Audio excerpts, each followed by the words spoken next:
स्वागत है दोस्तों। आज हम धातु अधातु के बारे में पढ़ेंगे। दोस्तों ये एनसीईआरटी की एग्जाम्पलर है, इसी से क्वेश्चन ग्रुप डी रेलवे में पूछ रहा है। इसके पहले हमने चौथा चैप्टर और पांचवा चैप्टर, ठीक है, चौथा और पांचवा चैप्टर वीडियो अपलोड कर दिया है। आज हम डिस्कस करेंगे तीसरे चैप्टर के बारे में। दोस्तों यदि आप चैनल पे न्यू हैं तो प्लीज़ पहले इसको सब्सक्राइब कर दीजिएगा। अगर आपको अच्छा लगेगा तो लाइक और कमेंट करके ज़रूर बताइएगा। चलिए इस सेशन को शुरू करते हैं।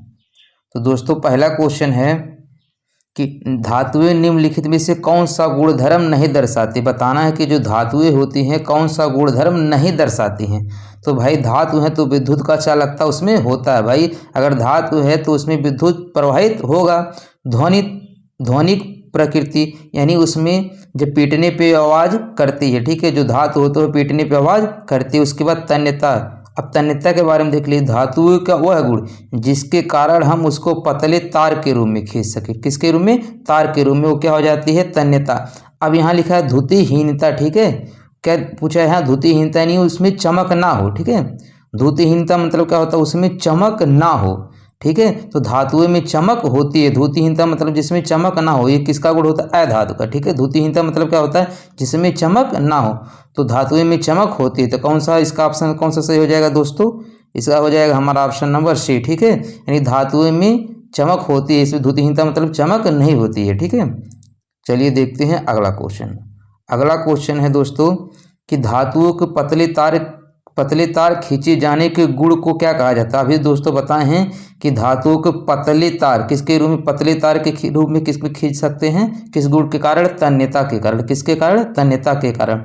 और आघात वर्धेयता मतलब क्या होता है? आघात वर्धेयता मतलब इसको हम पतले चादर के रूप में ढाल सकते हैं, यानी सीट के रूप में बना सकते हैं, ठीक। किसके रूप में? सीट, यानी इसको हम बोलेंगे पतले चादर के रूप में खींच सकते हैं, ठीक है। पतले चादर के रूप में आघात वर्धेयता गुण के कारण करते हैं और तन्यता के कारण उसके तार के रूप में खींच सकते हैं। धातु की दोनों इंपॉर्टेंट प्रॉपर्टी होती है, ठीक है। खाने के बर्तन बनाने में एल्युमिनियम काम आता है। एल्युमिनियम के कौन से गुणधर्म इसके लिए उत्तरदायित्व है? दोस्तों जब हम खाना बनाते हैं तो एल्युमिनियम बर्तन में बना रहे हैं तो उसका कौन सा गुणधर्म इसके लिए उत्तरदायित्व होगा, ठीक है। जैसे भगोना है, ठीक है, मान लीजिए भगोना, इसमें हम खाना बना रहे हैं तो इसका उच्च ऊष्मी चालकता, ठीक है। इसकी जो ऊष्मी चालकता क्या होना चाहिए? उच्च होना चाहिए। तभी तो यहाँ पर अगर गर्म करेंगे तो यहाँ पर इसके सारे भाग गर्म होंगे। अगर इसकी ऊष्मी चालकता अधिक रहेगी तभी न पूरा बर्तन जाके एक सही टाइम पे गर्म हो पाएगा, ठीक है। तो इसका कौन सा ऑप्शन सही होगा? पहला हो जाएगा उच्च विद्युत चालकता। भाई जब खाना बना रहे हैं भगोने से तो इसमें करंट थोड़ी न प्रवाहित करेंगे, तो इसका एक कोई गुण नहीं होगा।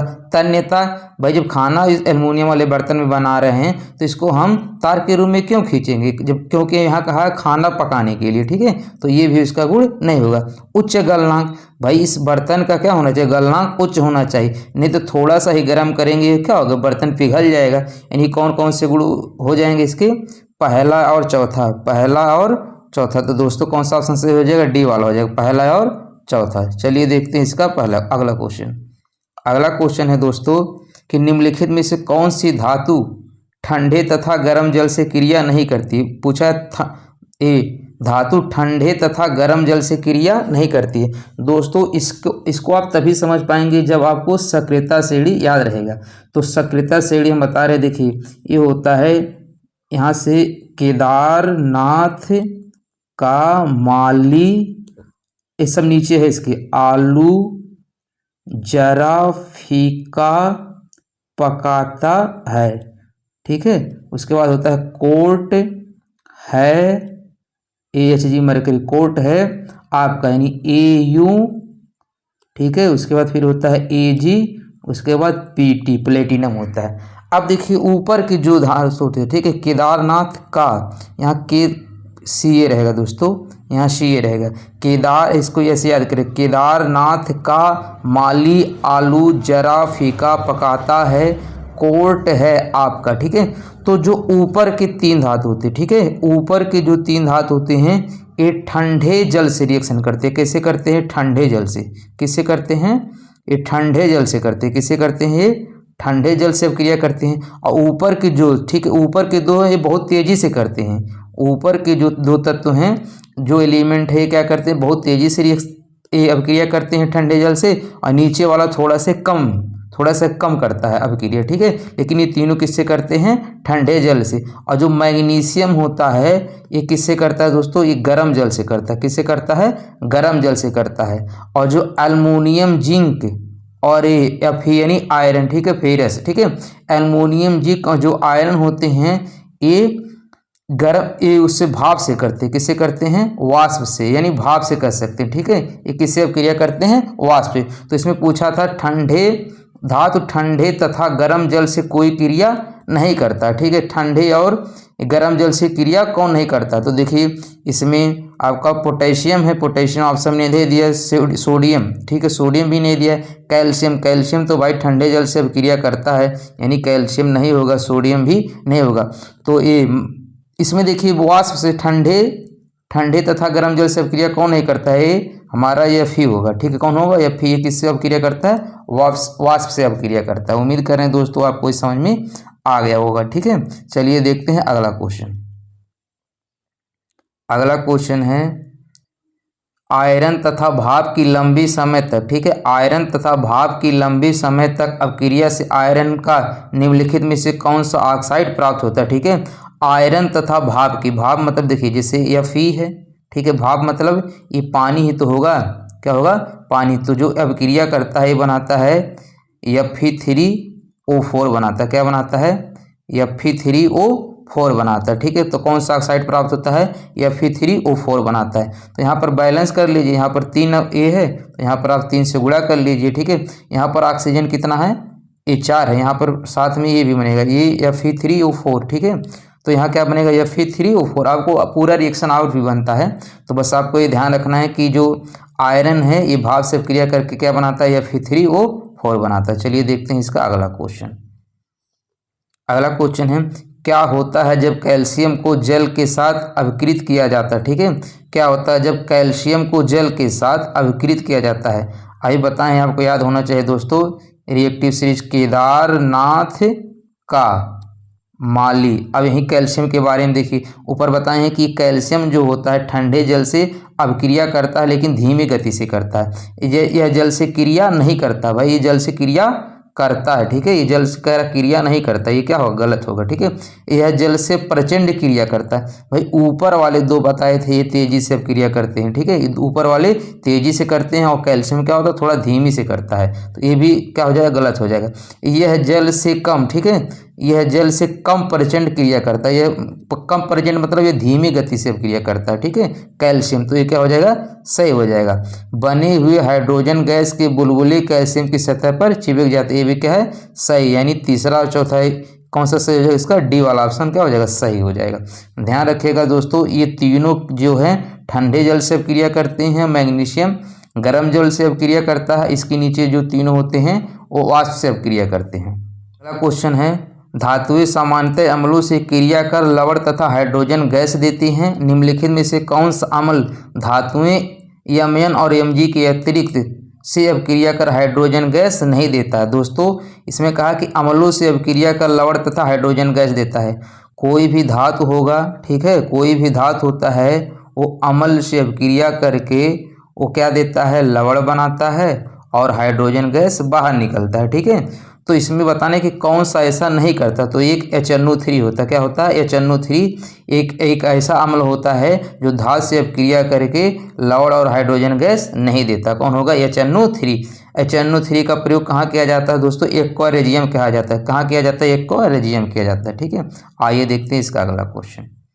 अगला क्वेश्चन है कि कह रहा है एक्वारेजिया का संयोजन है। देखिए सेम क्वेश्चन आ गया।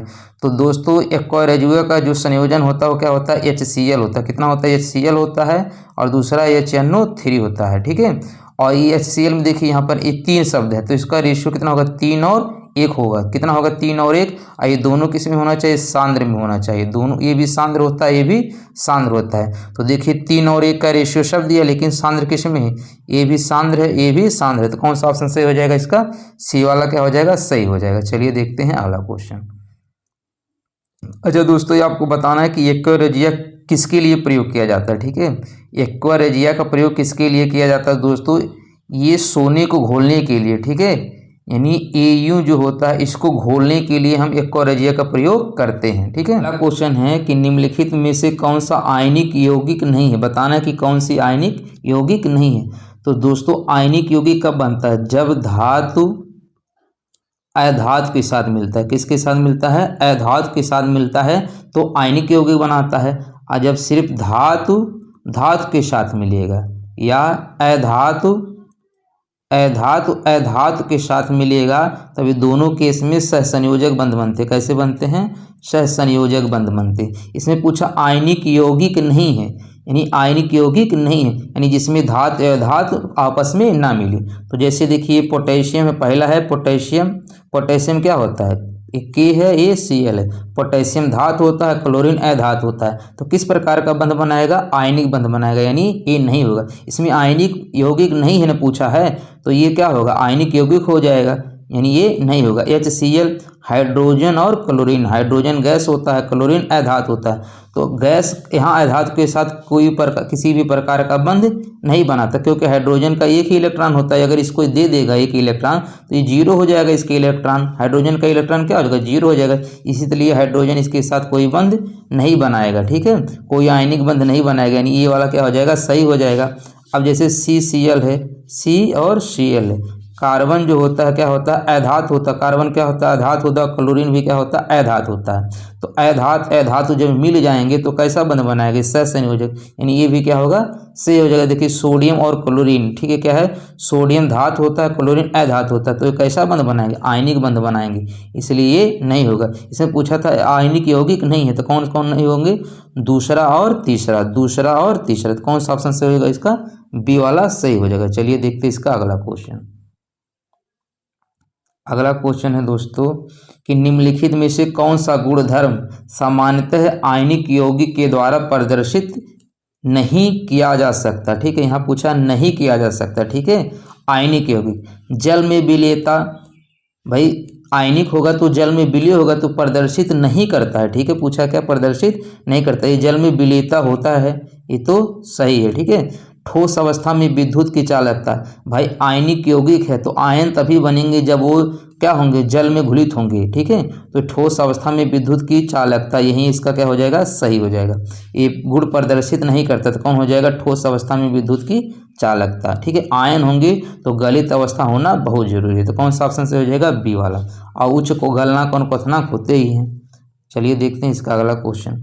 अगला क्वेश्चन है निम्नलिखित में से कौन सी धातुएं प्रकृति में प्राकृतिक अवस्था में पाई जाती है। बताना है कि कौन सी ऐसी धातु हैं जो प्रकृति में प्राकृतिक अवस्था में पाई जाती है। दोस्तों सक्रियता श्रेणी में जो सबसे नीचे होते हैं, सबसे नीचे कौन होता है, Ag होता है, Au होता है और Pt, यानी चांदी, सोना और प्लेटिनम। ठीक है, ये तीनों जो होती हैं सक्रियता श्रेणी में सबसे नीचे होती हैं। ये प्राकृतिक ये धातुएं प्रकृति में प्राकृतिक अवस्था में पाई जाती है। ठीक है, यानी प्रकृति में कैसे पाई जाती है, प्राकृतिक अवस्था में पाई जाती है। अब इसमें देख लीजिए कौन कौन दिया है, एक Ag दिया है, कौन दिया है, एक Ag हो जाएगा, एक Au हो जाएगा, सोना और चांदी, यानी दूसरा और चौथा। तो कौन सा ऑप्शन से हो जाएगा, इसका सी।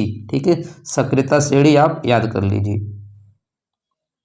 अगला क्वेश्चन है विभिन्न विधियों द्वारा धातुओं को परिष्कृत किया जाता है। निम्नलिखित में से कौन सी धातुओं को विद्युत परिष्करण द्वारा परिष्कृत किया जाएगा। ठीक है, तो कौन सी धातु को विद्युत परिष्करण द्वारा परिष्कृत किया जाएगा दोस्तों, ये हो जाएगा हमारा सोना हो जाएगा और कापर हो जाएगा। ठीक है, क्या हो जाएगा, यानी ओरम, इसको क्या बोलते हैं, कापर, यानी ये सोना होता है, सोने का प्रतीक होता है, ये कापर। इन्हीं दोनों को हम विद्युत परिष्करण द्वारा परिष्कृत किए जा सकते हैं। ठीक है, तो कौन हो जाएगा, पहला और दूसरा, यानी कौन सा ऑप्शन सही हो जाएगा, इसका ए वाला हो जाएगा। चलिए देखते हैं इसका अगला क्वेश्चन। अगला क्वेश्चन है वायु में लंबे समय तक उद्भासन से सिल्वर की वस्तुएं काली हो जाती हैं, यह निम्नलिखित किसके बनने के कारण होता है।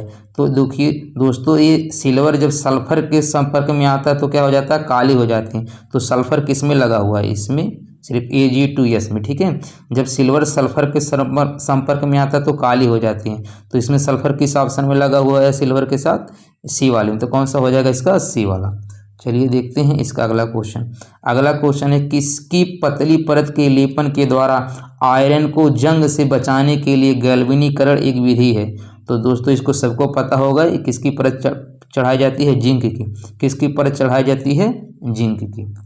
अगला क्वेश्चन है कि हमारे जीवन के लिए स्टेनलेस स्टील एक उपयोगी पदार्थ है। स्टेनलेस स्टील में आयरन को किनके साथ मिलाया जाता है? किसके साथ मिलाया जाता है? निकिल और क्रोमियम के। ठीक है, किसको मिलाया जाता है?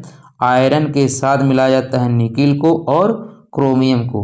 ठीक है, किसको मिलाया जाता है? क्रोमियम को। क्रोमियम मिलाने से वो जंग रोधी बन जाती है, यानी उसमें जंग नहीं लगता है। पूछता है क्वेश्चन, स्टेनलेस स्टील में जंग रोधी बनाने के लिए उसमें क्या मिलाया जाता है? तो क्रोमियम ही मिलाया जाता है। तो कौन सा ऑप्शन सही हो जाएगा? इसका ए वाला हो जाएगा। ठीक है, अगला क्वेश्चन है 15 के बाद देखते हैं क्वेश्चन नंबर 16। यदि कापर को वायु में खुला रखा जाता है, किसको? कापर को वायु में खुला रखा जाता है तो यह अपनी चमकीली भूरी सतह खो देता है तथा हरे रंग की परत प्राप्त करता है। यह किसके निर्माण के कारण होता है? तो दोस्तों ये कापर कार्बोनेट के निर्माण के कारण होता है। किसके कारण होता है? कापर कार्बोनेट के कारण होता है। किसके कारण होता है दोस्तों? ये कापर कार्बोनेट के कारण होता है। चलिए देखते हैं इसका अगला क्वेश्चन। अगला क्वेश्चन है, धातुएं सामान्यतः ठोस प्रकृति की होती हैं, निम्नलिखित में से कौन सी धातु कमरे की ताप पर द्रव अवस्था में होती है? मात्र दोस्तों एक ऐसी धातु होती है जो द्रव अवस्था में पाई जाती है, होता है हमारा Hg, जिसको हम क्या बोलते हैं? मरकरी। क्या बोलते हैं? मरकरी बोलते हैं, और इसी को हम क्या बोलते हैं? पारा भी कहते हैं। ठीक है, इसका प्रतीक कितना होता है? Hg। ठीक है, मात्र एक ऐसा धातु होता है जो, ठीक है, मात्र एक ऐसा धातु होता है जो द्रव अवस्था में पाया जाता है। कौन पाया जाता है? मरकरी, पारा यानी Hg। चलिए देखते हैं इसका अगला क्वेश्चन। अगला क्वेश्चन है, निम्नलिखित में से कौन सी धातुएं गलित अवस्था में उनके क्लोराइडों के विद्युत अपघटन से प्राप्त होते हैं? ठीक है, बताना है कि कौन सी विद्युत अपघटन से प्राप्त होते हैं। ठीक है, तो आपको इसमें बताना है कि निम्नलिखित में से कौन सी धातुएं गलित अवस्था में, ठीक है, उनके क्लोराइडों के विद्युत अपघटन से प्राप्त होते हैं। तो ये होता है दोस्तों सोडियम और कैल्शियम। कौन होगा? सोडियम और कैल्शियम, यानी पहला और दूसरा। ठीक है, सोडियम और कैल्शियम। ठीक है भाई, देखिए सोडियम प्लस होता है और क्लोरीन माइनस होता है। ठीक है, यही जो होते हैं गलित अवस्था में होते हैं, विद्युत अपघटन द्वारा प्राप्त किए जाते हैं। चलिए देखते हैं इसका अगला क्वेश्चन। अगला क्वेश्चन है, सामान्यतः अधातुएं चमकीली नहीं होती हैं। ठीक है, सामान्यतः अधातुएं चमकीली नहीं होती है। निम्नलिखित में से कौन अधातु चमकीली होती हैं? दोस्तों धातुएं क्या होती है? चमकीली होती हैं, अधातुएं चमकीली नहीं होती है। तो पूछ रहा है कि कौन सी अधातु चमकीली होती हैं? ठीक है, तो ये होता है हमारा आयोडीन होता है। कौन होता है? आयोडीन होता है। चलिए देखते हैं इसका अगला क्वेश्चन।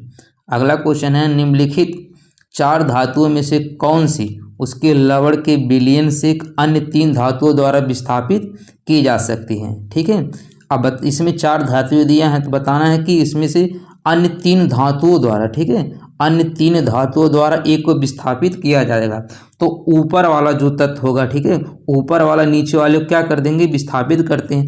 आपको क्या याद होना चाहिए? सक्रियता श्रेणी याद होना चाहिए। देखिए हम पूरा लिख दे रहे हैं फिर से, केदारनाथ का माली आलू जरा फीका पकाता है। ठीक है, ये है कोल्ट है मरकरी, कोल्ट है आपका, यानी AgAu और Pt। ठीक है, अब देखिए यही हमारा सक्रियता श्रेणी होता है।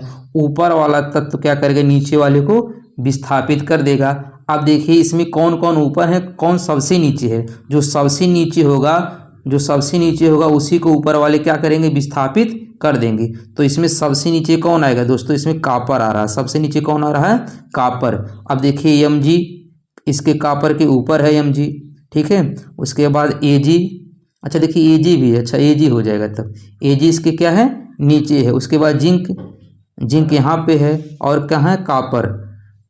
तो एक कापर यहाँ पे है। तो देखिए इसमें दोस्तों सबसे नीचे कौन है सक्रियता श्रेणी में? चांदी है। कौन है? चांदी। तो चांदी को इन तीनों धातु क्या करेंगे? इसको विस्थापित कर देंगे, यानी कौन सा ऑप्शन सही हो जाएगा? Ag हो जाएगा। कौन सा हो जाएगा? Ag हो जाएगा। अभी देखिए क्वेश्चन गलत हो जा रहा था दोस्तों। ठीक है, जब आपको ये सक्रियता श्रेणी याद रहेगा तो वो क्वेश्चन आप आराम से कर लेंगे। और इसी के बेस पे बताया जाता है विस्थापन अपक्रिया। ठीक है, विस्थापन अपक्रिया ही क्या करता है? ऊपर वाला तत्व नीचे वाले तत्व को विस्थापित कर देता है। ठीक है, चलिए देखते हैं इसका अगला क्वेश्चन। अगला क्वेश्चन है, 3 चिन्हित प्रखनलियाँ ABC में क्रमशः HCl, HNO3 तथा सांद्र HCl एवं सांद्र HNO3 3:1 में मिश्रण है। प्रत्येक में 2 ml के लिए गए हैं। प्रत्येक प्रखनली में धातु का एक छोटा टुकड़ा डाला गया। प्रखनली ए तथा बी में कोई परिवर्तन नहीं हुआ, परंतु प्रखनली सी में धातु घुल गई। धातु हो सकती है, देखिए एक ए लिया गया है, एक बी लिया गया है, एक सी। कह रहा है ए में HCl डाला गया है, क्या डाला गया है? HCl। और बी में HNO3 डाला गया है, HNO3, ठीक है। और कह रहा है उसके सी में सांद्र HCl और HNO3, और सी में HCl भी डाला गया है और HNO3 भी डाला गया है, और 3:1 रेशियो में। अब दोस्तों जान ही रहे, जब दोनों मिलेगा क्या बन जाएगा? एक्वा बन जाएगा। और एक्वा का क्या काम होता है? सोने को घुला देता है। क्या कर देता है? सोने को घुला देता है। तो कह रहा है सी घुल गई है, तो भाई सी क्या हो सकती है? सी सीधी सी बात है, सोना हो सकता है। और सोने का प्रतीक क्या होता है? AU होता है, यानी इसको ओरम बोलते हैं, ठीक है। तो जो सोने घुला देगा वो क्या कहलाएगा? AU, यानी ओरम। कौन सा ऑप्शन से हो जाएगा? इसका बी वाला हो जाएगा। चलिए देखते हैं इसका अगला क्वेश्चन। 21 के बाद क्वेश्चन नंबर 22। अगला क्वेश्चन है एक मिश्र धातु, ठीक है। आपको बताना है कि एक मिश्रातु लिखा है, यानी मिश्र धातु होगा, ठीक है। क्या होगा? ये मिश्र धातु होना चाहिए, मिश्र धातु, ठीक है। तो मिश्र धातु में एक क्या होता है? ये समांगी मिश्रण होता है। क्या होता है? मिश्र धातु एक समांगी मिश्रण होता है। और ये विषमांगी मतलब जो मिक्सचर होता है वो क्या होता है? विषमांगी मिश्रण होता है। जो मिश्र धातु होता है वो कैसा होता है? एक समांगी मिश्रण होता है।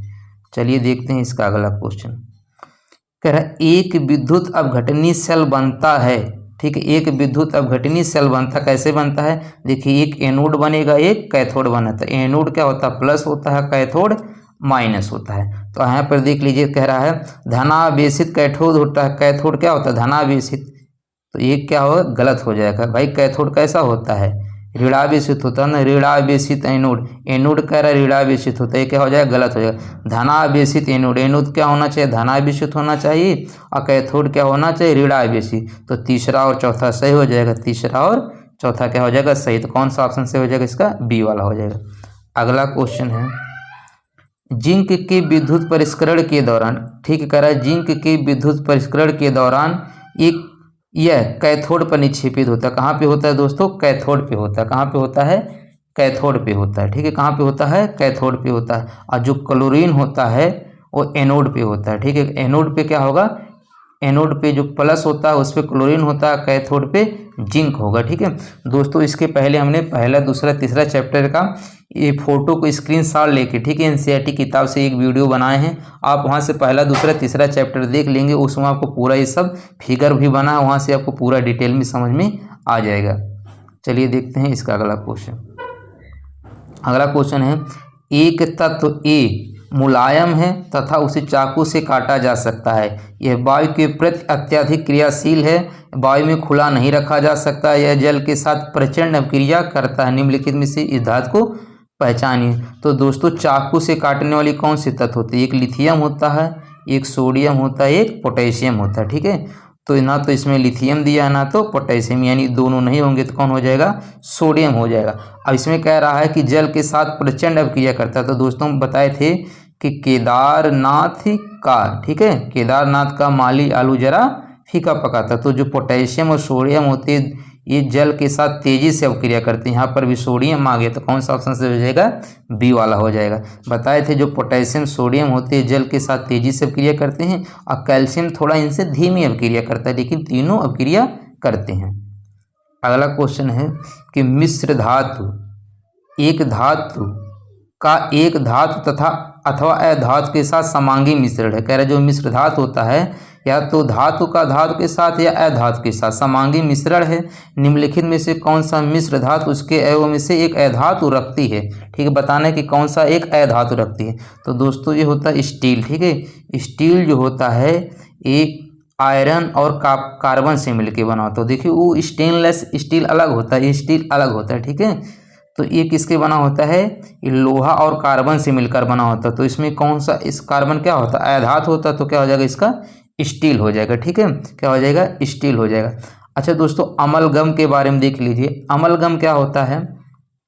कोई धातु, ठीक है, कोई धातु अगर Hg यानी मरकरी से अपक्रिया करती है तो क्या बनाता है? अमलगम बनाता है। क्या बनाता है? अमलगम बनाता। पीतल है, देखिए इसका याद हो ठीक होता है दोस्तों, पीतल का कि पिताजी, क्या होता है, पिताजी। ठीक है, तो ये क्या होगा, पीतल होगा, क्या होगा, पीतल होगा, ये तांबा होगा और ये जिंक होगा। ठीक है, तो जो हमारा ये पीतल है ये तांबा और जिंक से मिलकर बना है, तो दोनों क्या होते हैं, धातु होते हैं, इसलिए ये भी ऑप्शन नहीं होगा अमलगम में। ठीक है, ये मरकरी से मिलकर बना होता है। ठीक है, धातु को जब मरकरी से मिलाएंगे तो क्या बन जाएगा, अमलगम बन जाता है। ठीक है, तो इसमें पूछा था कि एक धातु रखती है, कौन सा सही होगा, स्टील हो जाएगा। चलिए देखते हैं अगला क्वेश्चन। अगला क्वेश्चन है मैग्नीशियम धातु के निम्नलिखित में से कौन सा कथन गलत है, बताना कि कौन सा गलत है। अब मैग्नीशियम, ठीक है, तो देखिए आपको ये याद होना चाहिए, केदारनाथ का माली आलू, बस यही तो मैग्नीशियम, इसी के बारे में पढ़ना है। तो कह रहा है यह ऑक्सीजन में चमकीली श्वेत ज्वाला के साथ जलती है। ठीक है, ये जलती है, इसमें बताने कि कौन सा गलत है। अब देखिए, यह ठंडे जल से अभिक्रिया पर मैग्नीशियम ऑक्साइड बनाती है तथा हाइड्रोजन गैस से निकलती है।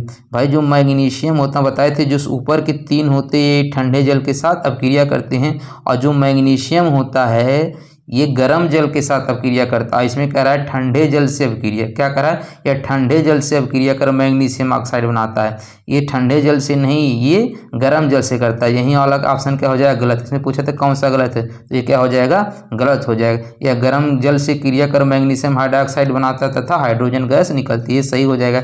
यह भाप से क्रिया पर मैग्नीशियम हाइड्रोक्साइड बनाता है और हाइड्रोजन गैस निकलता है। चलिए देखते हैं अगला क्वेश्चन। 27 के बाद देखते हैं क्वेश्चन नंबर 28। 28 है निम्नलिखित में से कौन सी मिश्र धातु में मरकरी उसकी एक अयस्क के रूप में होता है। तो दोस्तों भी बताएं अमलगम। ठीक है, अमलगम में क्या होता है, मरकरी होता है। ठीक है, धातु जब ये Hg मरकरी से क्रिया करता है तो क्या बनाता है, अमलगम। ठीक है, अमलगम में, ठीक है, ये मरकरी का होना बहुत जरूरी है। तो कौन सा सही हो जाएगा, इसका डी हो जाएगा। चलिए देखते हैं अगला क्वेश्चन। कह रहा है यक्स तथा वाई के मध्य अभिक्रिया पर यौगिक जेड बनता है। यक्स इलेक्ट्रॉन खो देता है जबकि वाई इलेक्ट्रॉन ग्रहण करता है।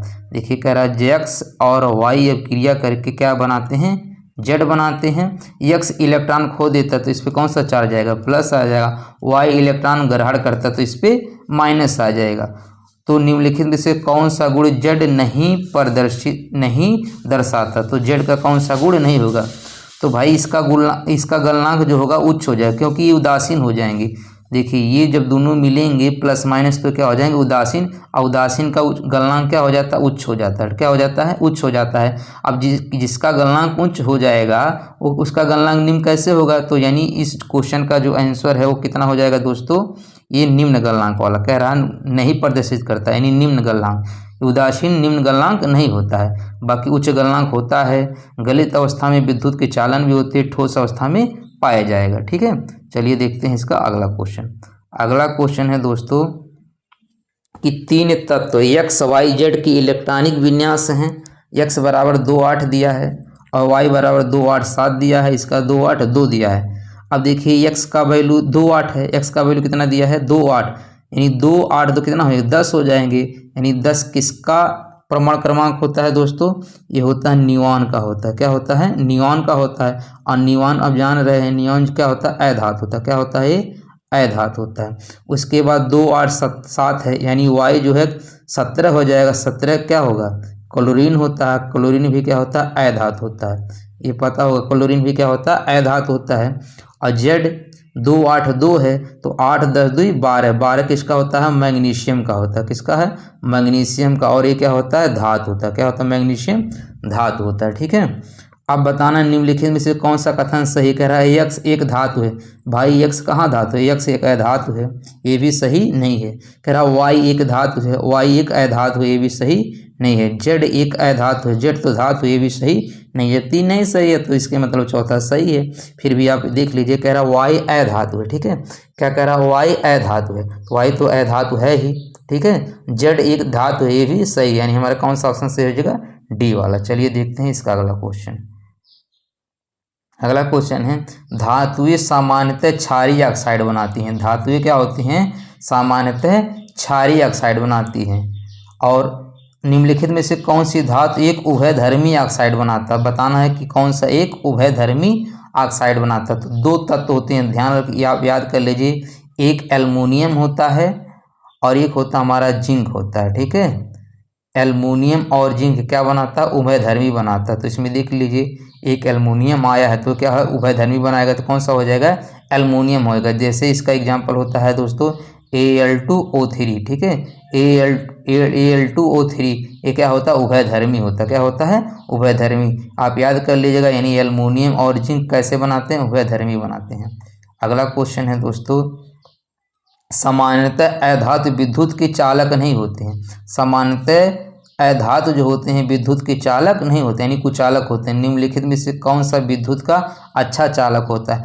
दोस्तों ये ग्रेफाइट होता है। ये कार्बन के तीन रूप होते हैं, एक हीरा होता है, ग्रेफाइट होता है और फुलरिन होता है। ठीक है, हीरा, ग्रेफाइट और फुलरिन। अब अधातु क्या होते हैं? विद्युत के कुचालक होते हैं। ठीक है, लेकिन ग्रेफाइट एक अपवाद है। क्या होता है? ये सुचालक होता है। ये क्या होता है? सुचालक होता है। क्या होता है? सुचालक। अधातु होते हुए क्या होता है? सुचालक होता है। और ये कार्बन के तीनों अपर रूप होते हैं, इसको भी याद रखिएगा। अगला क्वेश्चन है, विद्युत तारों पर विद्युत रोधी पदार्थ का एक परत होते हुए सामान्यतः उपयोग में लाए जाने वाला एक पदार्थ है। तो कौन विद्युत रोधी पदार्थ कौन होता है? पीवीसी होता है, जिसको क्या बोलते हैं? Polyvinyl chloride. क्या बोलते हैं? पॉलीविनाइल क्लोराइड होता है। चलिए 33 के बाद देखते हैं क्वेश्चन नंबर 34। अगला क्वेश्चन है 34 नंबर, निम्नलिखित में से कौन सी अधातु एक द्रव है? ठीक है, बताना है कि कौन सी अधातु एक द्रव है। तो मात्र एक अधातु जो होता है द्रव होता है वो क्या होता है? ब्रोमीन होता है। क्या होता है? ब्रोमीन। अगर धातु पूछेगा, धातु कौन सा द्रव होता है? OHG यानी मरकरी यानी पारा हो जाता है। अधातु एक द्रव पूछेगा तो क्या हो जाएगा? ब्रोमीन यानी Br हो जाएगा। ठीक है, चलिए देखते हैं इसका अगला क्वेश्चन। अब देखिए अगला क्वेश्चन है दोस्तों, निम्नलिखित में से कौन सी रासायनिक अभिक्रिया संपन्न होगी? ठीक है, अब देखिए यहाँ पर विस्थापन अभिक्रिया यदि आपने पढ़ा होगा तो ये आपको समझ में आ जाएगा। ठीक है, अब देखिए इसमें कौन सा अभिक्रिया संपन्न होगी? क्या जो ये फेरस है, ठीक है, ये जो Fe है, क्या MgSO4 में से Mg को विस्थापित कर देगा? तो आपको क्या याद होना चाहिए? इस सक्रियता श्रेणी याद होना चाहिए। फिर वही चीज़ लिख दे रहे हैं। देखिए ये आपको केदारनाथ का माली आलू जरा फीका पकाता है। फिर है कोल्ट है। ठीक है, कोल्ट है आपका, यानी AgAu और PT। ठीक है, अब देखिए Fe और Mg देखिए कहाँ है? Fe ऊपर है क्या Mg से? देखिए हमारा Mg यहाँ पे है और Fe हमारा नीचे है। कहाँ पे दोस्तों? नीचे। भाई ये नीचे लिखा गया है ऐसे। ठीक है, ये ऐसे नीचे लिखा हुआ है, इसकी नीचे ये है। ठीक है, साइड में नहीं लिखा, नीचे लिखा हुआ है। तो यहाँ पर देखिए Fe नीचे है, तो जब Fe नीचे है, ऊपर वाला देखिए, ऊपर वाला जो है धातु नीचे वाले को विस्थापित करेगा, न कि नीचे वाला ऊपर। तो यहाँ पर देखिए Fe कहाँ है? Mg के नीचे है, तो ये कहाँ विस्थापित कर पाएगा? इसलिए ये अभिक्रिया संपन्न नहीं होगी। उसके बाद देखिए Fe Zn में, Fe यहाँ पे है और Zn कहाँ पे है? Zn। देखिए Zn ऊपर है, तो Fe कहाँ Zn को विस्थापित कर पाएगा? इसलिए भी क्या है? गलत हो जाएगा। MgSO4 Pb। अब देखिए यहाँ पर Pb है और ये Mg कहाँ पे है? देखिए, ठीक है, तो Pb नीचे है, Mg ऊपर है, तो ये भी विस्थापित नहीं कर पाएगा। अब कापर Fe में देख लीजिए, ये Fe है, कापर इसके नीचे। देखिए Fe के नीचे कापर है, इसलिए ये Fe जो है ये कापर सल्फेट से कापर को विस्थापित कर देगा। कौन सा ऑप्शन से होगा? D। और इस प्रकार की अपक्रिया को दोस्तों विस्थापन अपक्रिया कहते हैं। कौन सा अपक्रिया कहते हैं? विस्थापन अपक्रिया। दोस्तों यदि आपका अपक्रिया से कॉन्सेप्ट क्लियर नहीं है तो हमने एक पेज पे लिख के एक वीडियो बनाया, वहाँ से आप देख लीजिए। वहाँ पर हमने संयोजन अपक्रिया, वियोजन अपक्रिया, विस्थापन, द्विविस्थापन, ऑक्सीकरण, अपचयन, रेडॉक्स सारे अपक्रिया को समझाया है। ठीक है, चलिए देखते हैं इसका अगला क्वेश्चन। अगला क्वेश्चन है दोस्तों, एक मिनट थोड़ा सा इसको छोटा कर लेते हैं। दोस्तों अगला क्वेश्चन, निम्नलिखित में से कौन सा विद्युत अपघटनी परिष्करण की सही व्याख्या? बताना है कि कौन सा ये सही है। अब देखिए जो हमारा दोस्तों एनोड होता है, ठीक है, वो क्या होता है? प्लस होता है। जो कैथोड होता है वो क्या होता है? माइनस होता है। तो आप इस ऑप्शन से देखिए, इसमें एनोड माइनस दिया। देखिए एनोड क्या दिया है? माइनस दिया, यानी ये गलत होगा। कैथोड प्लस होता है, इसमें कैथोड माइनस दिया। ठीक है, इसलिए भी क्या होगा, गलत हो जाएगा, यानी पहला दूसरा गलत है। अब इसमें देखिए एनोड प्लस है और कैथोड माइनस, ये सही हो सकता है। अब कैथोड इसमें देखिए इसमें जो कैथोड दिया है क्या दिया, प्लस दिया है, ये भी गलत हो जाएगा। तो देखिए इसको कुछ गलत तो नहीं हो गया दोस्तों, एनोड प्लस होना चाहिए, इसमें एनोड माइनस, इसलिए गलत हो जाएगा। कैथोड में क्या, ये देखिए कैथोड माइनस होना चाहिए और एनोड प्लस, यानी ये भी सही था और ये भी सही था, ये गलत है। ठीक है, अब इन दोनों में बताना है कि कौन सा होगा। भाई एनोड प्लस होना चाहिए, कैथोड माइनस, एनोड प्लस होना चाहिए, कैथोड माइनस। अब इन दोनों में आपको बताना है कि कौन सा सही होगा। दोस्तों इस तरह में क्या होता है, एनोड हमेशा दाएं तरफ होता है, एनोड क्या होता है, हमेशा दाएं तरफ होता है, कैथोड क्या होता है, बाएं तरफ होता है। अब इसमें जो एनोड है ये बाएं तरफ दे दिए, इसलिए क्या होगा, ये गलत हो जाएगा। तो कौन सा ऑप्शन सही हो जाएगा, इसका सी वाला सही हो जाएगा। चलिए देखते हैं इसका अगला क्वेश्चन। तो इस तरह दोस्तों ये सारे क्वेश्चन इसमें ख़त्म हो गए। ठीक है, तो उम्मीद करने दोस्तों ये वीडियो आपको समझ में आ गया होगा। यदि दोस्तों आप हमारे चैनल पे न्यू हैं तो इसको प्लीज़ सब्सक्राइब जरूर करिएगा, प्लस लाइक भी करिएगा और अपने दोस्तों के पास शेयर भी कर दीजिएगा। अच्छा लगा है तो कमेंट करके ज़रूर बताइएगा। तब तक के लिए धन्यवाद।